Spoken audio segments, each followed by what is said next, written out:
We all make trade-offs in this business, and I'm not someone who says this is good or this is bad. I just look at it as this is the bet you made and this is the choice you made. These EVM compatible chains made a bet on getting to the market faster because Solidity developers out there, they literally copy paste their EVM apps and then try to make a business off that.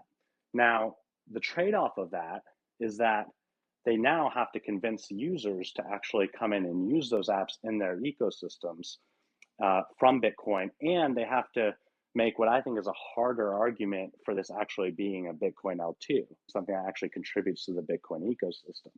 And so that's the trade off they made. We made the trade off that we're going to do something much more difficult, much more painstaking to build a custom VM that incorporates UTXOs.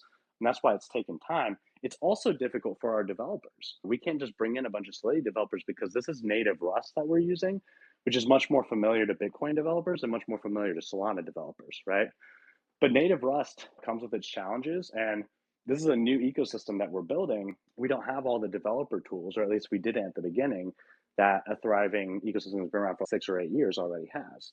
And that's the trade-off we made, is that it's going to be harder for us to build initially. It's going to be harder for apps to come on initially. You can't just copy paste your Solidity code. But in the long run, this is going to add more value to the ecosystem. It's going to be more native and much closer to the base layer. And in many cases, it will just be on the base layer. And that's going to draw much more of the liquidity, attention, user activity, and security that people really want.